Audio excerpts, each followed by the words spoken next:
It started about a year ago, and it was all Grandad's fault. Well, his and the jam tarts.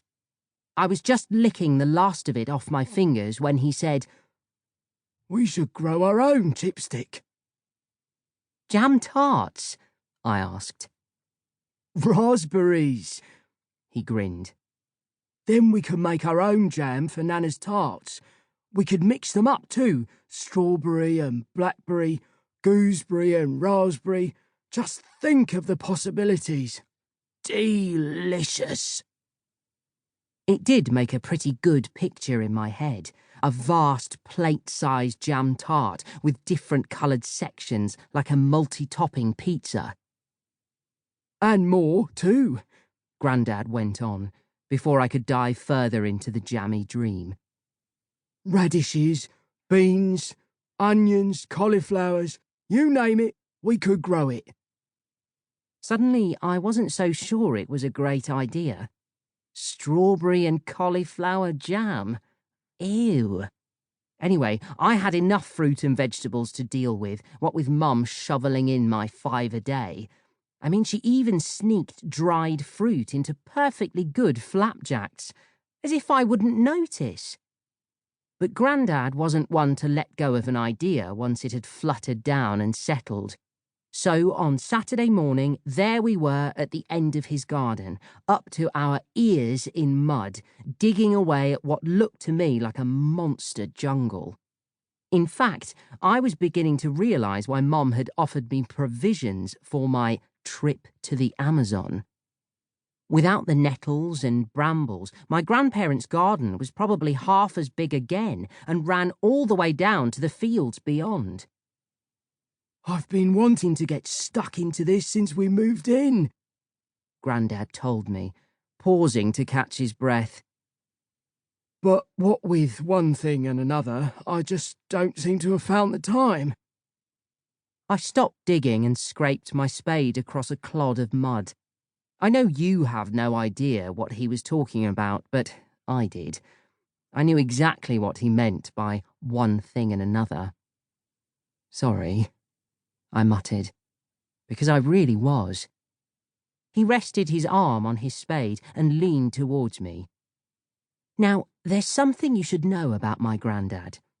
He twinkles. That might sound weird, but he does. There's a phrase, to have a twinkle in your eye, which means to be bright or sparkling with delight. Well, my Grandad has the biggest twinkle of anyone I've ever known. And right then he was shining that twinkle down on me till I felt its warmth flooding every bit of my body. It was like I'd sat down in front of the toastiest marshmallow toasting fire. "Now then, Chipstick, how many times have I told you? What's the deal with families?" I smiled. "They stick together." "Exactly," he grinned. "Not unlike jam tarts. Now get digging."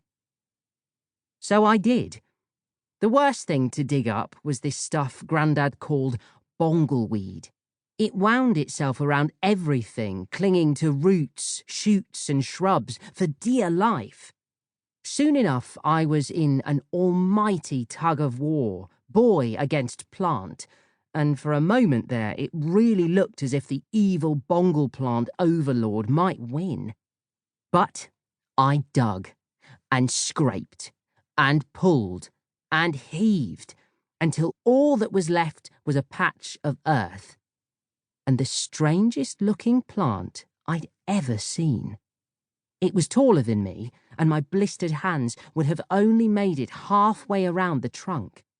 Except it was hard to see the trunk because of all these long green cactus arms that draped down.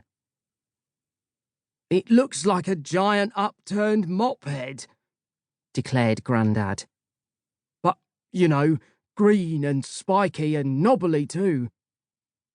Bizarrely, he wasn't far wrong.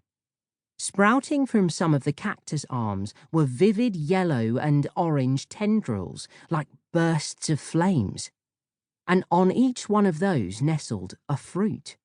Some were large and red and looked fit to burst. Others were small and green and looked new.